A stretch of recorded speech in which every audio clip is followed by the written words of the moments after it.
Hey, thanks for clicking on my video. I'm so happy you're here and I hope you enjoy. It's been a year.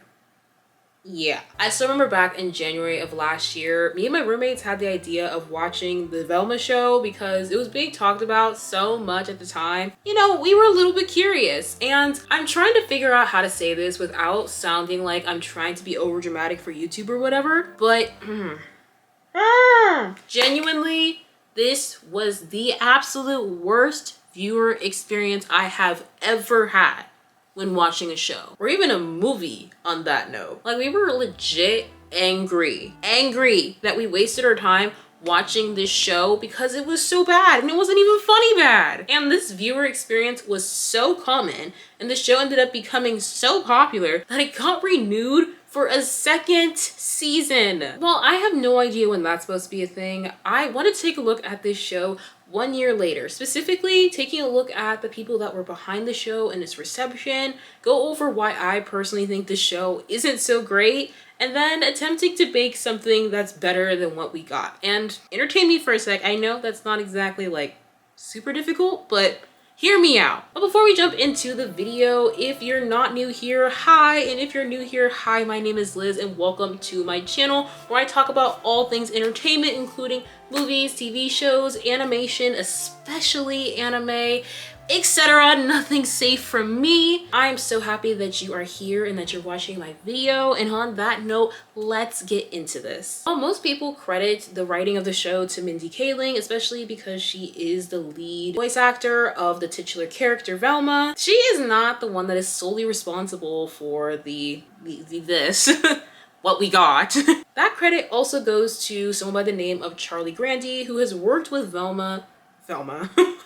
I'm literally now just like incorporating Mindy and Velma as the same person in my head in this video. Who's actually worked with Mindy in the past on the Mindy Project and on the sex lives of college girls, which I had no idea Mindy was even involved in making until researching for this video. From a record and reception standpoint, the Velma show is apparently one of the most viewed television shows on a streaming platform ever, which that statistic has seemed to confuse a lot of people who have written articles about the show's reception and success, kind of conflating that as a way to say like, oh, the show was successful and people did like it because it was so popular. But in reality, if you have just any ounce of social media usage and you're around at that time, you know for a fact it was because of people like me and my roommates who were basically either really curious and wanted to see if the show was actually good or bad or not, and newsflash, it was not good, or you were just straight out just like hate watching the show. And the critic ratings and the viewer ratings differ quite a bit for the Rotten Tomatoes,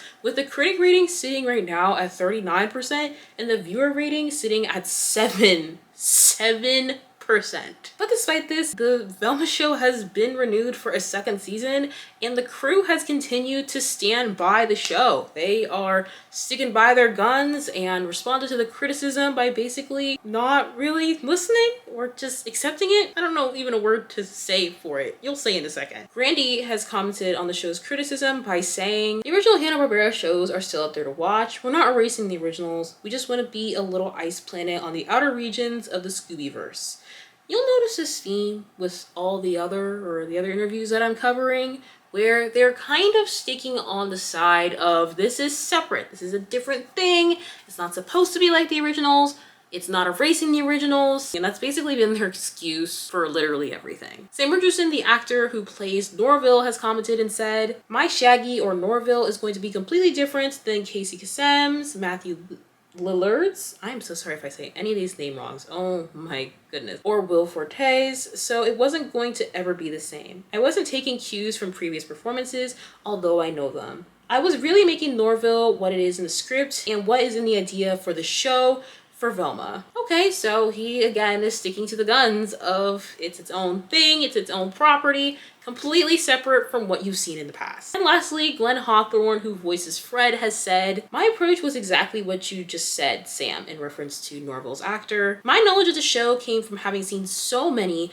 all the episodes of certainly the original Scooby-Doo cartoon, but then also knowing that this was its own thing, and probably not even canon. Although, I don't know if that's true. Don't quote me on that because I don't know." His words, by the way, not mine. But even given all these things, with critics being split on the show, the crew and cast being adamant on defending the show getting renewed for another season, we can probably all agree the show is pretty flawed. It's pretty flawed. So on that note, let's get into my main issues with the show. And yes, I'm saying main issues because we could not sit here all day and parse every single issue that's with this show. I would be sitting here for hours, so this is just a couple of things.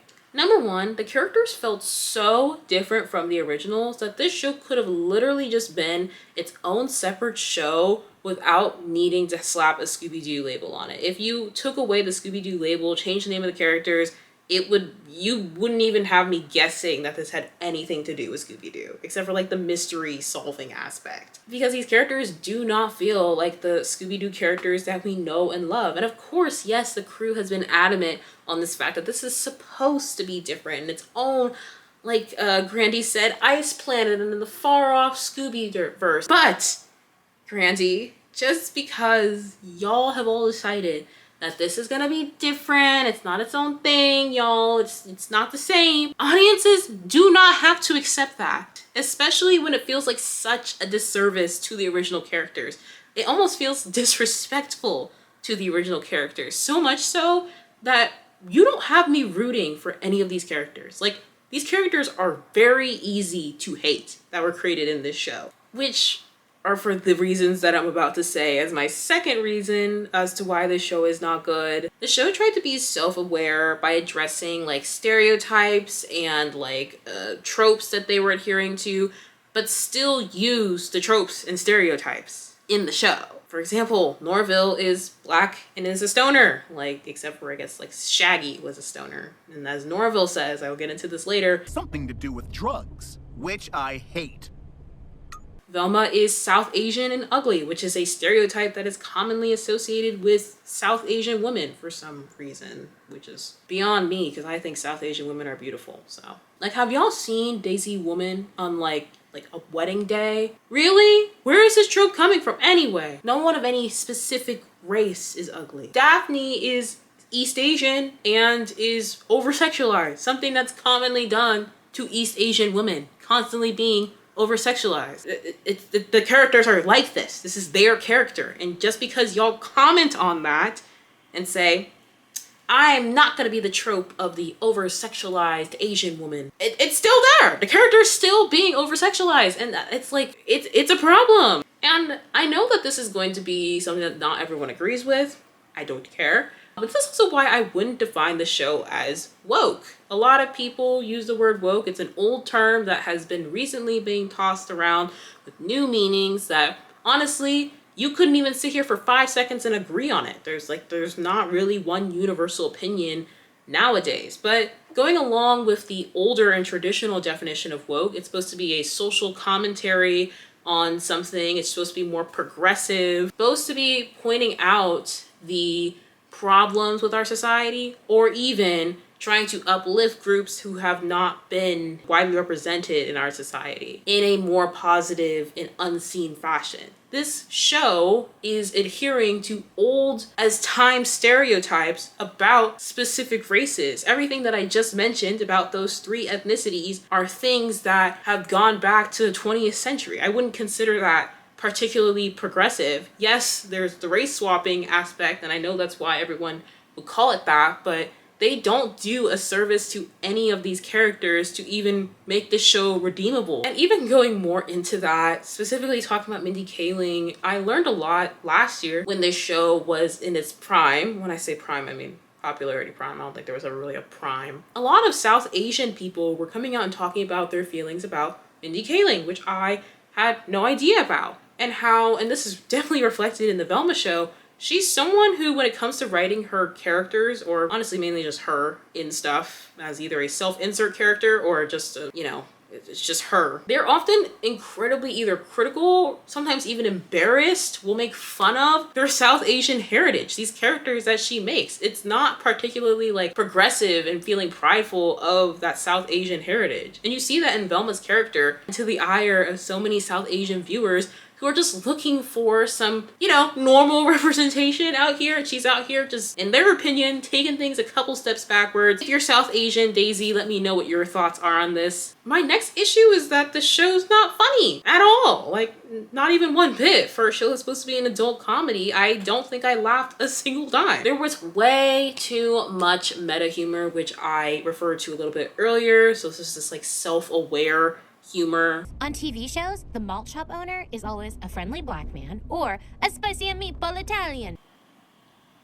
Please shut up. Please shut up. Please shut up. Please shut up. I want this episode to end. I want this episode to end so badly. Like, those were literally my thoughts when watching this show. And again, all these jokes end up falling flat. And then at the same time, everyone just ends up still being the thing that they're critiquing in the show. Did no one think to tell them that when they were writing? And then lastly, the idea of having an adult animated show should not automatically mean that the show has to be super gory and crass and like edgy, especially when the show is supposed to be a character study of a specific character, because that's what Mindy Kaling wanted to do with Velma. And yes, there are gory adult animated shows that are out there who are pretty entertaining and successful. However, you also can write mature adult animated shows that take itself a little bit more seriously and have a deeper character study about a specific person. I haven't seen it, and honestly I don't want to because I feel like I'm gonna cry. I saw some trailers and some people talking about it. It's called Carol and the End of the World. It's a show that recently came out on Netflix, and that seems to be that very thing, and it's not something you see that often when it comes to adult animated shows. And it was really cool to see Netflix, which honestly,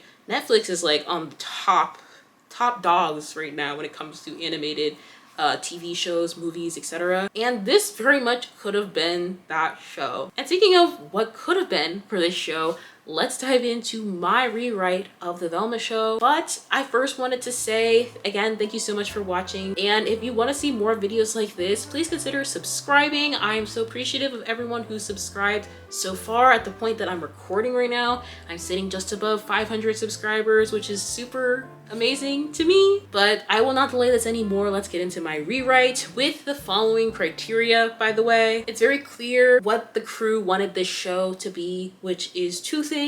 With Mindy's notes, she wanted this to be a Velma focused show. So this will be a Velma focused character study show. And then secondly, this will be a show that has diverse main characters. So Liz, how are you going to do that without race bending the characters? Well, let's get into the synopsis. And yes, I will be looking down to read what I wrote. First, starting off with a general summary and then going into some more details that I could not fit within that exact summary. The story follows 17-year-old Velma as she struggles to adjust to life without her mystery gang. Since freshman year, her and her 3 friends plus Scooby have been insufferable. They solve mysteries together. They're truly best friends. They literally do everything together.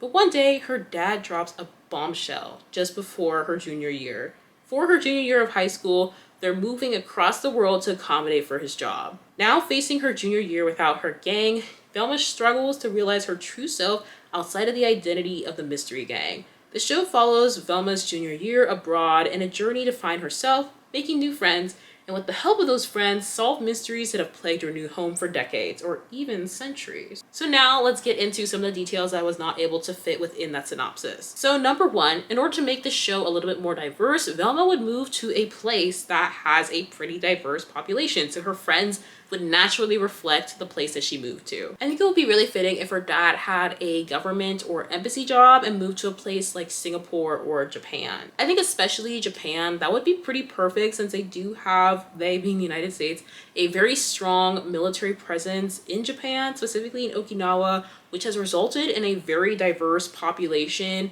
naturally in that country, from people who have moved from other places and then also including the locals who've lived there already. I think this would also allow them to, because again, from a marketing perspective, since clearly what they want is to use the Scooby-Doo name, because the Scooby-Doo name draws viewers in. They could also capitalize on the growing popularity of Japanese culture, and if they wanted to, and I'm not saying it to make it an anime, but try to take some anime inspired styles to create something a little bit new when it comes to experimenting with animation. So I think that would have all been really, really cool. As I was kind of mentioning before, there would be a Scooby-Doo gang. There would be no Scooby-Doo that is reflective of the population in whatever place Velma moves to. But don't make them dupes of the original gang. Don't be like, this is the Fred of this version, this is the Daphne. No. Make them new characters that complement Velma naturally, or might even clash with Velma, and that would be a contribution to her growth and self-discovery. But then also still have like cameos and FaceTimes with the original Scooby Gang. These are her best friends. She's not talking to them often, these international phone calls, they're not cheap, and time zone differences, etc. But just still have them pop in because they are integral to her life while she is still figuring out herself as a person. And then lastly, this would be less of an origin story for Scooby-Doo because, again, it's weird because when you see things that the crew is saying, a lot of them are saying that this is a character study of Velma, but then a lot of them are saying that this is an origin story for the Mystery Gang, and it's like, is it both? Whatever it is. I think it would be cool if this is more of just a character study of Velma. The show is called Velma. It's about Velma and her character and focusing more on her outside of the Mystery Gang. Building on the more familiar character that we all know and love and get to fall in love with her even more. And this could be a beautiful story with themes like self-love, self-worth, self-discovery, and finding purpose in your life. Because like I said, the Velma show we got does not feel like a true character study of the character. If anything, we're literally left hating the character that's supposed to be the main character of this show. And on that note, that was my rewrite. Thank you so much for watching. Please let me know what you thought of my rewrite. I loved hearing everyone's thoughts on my Wish rewrite and hearing all of everyone's feedback and comments. Also leave this video a like. This really, really, really helps the algorithm with a tiny little channel like mine, and subscribe as well if you found what I wrote and did interesting. Thank you so much for watching again, and I will see all of y'all in the next video, which should be coming out soon. Goodbye, y'all.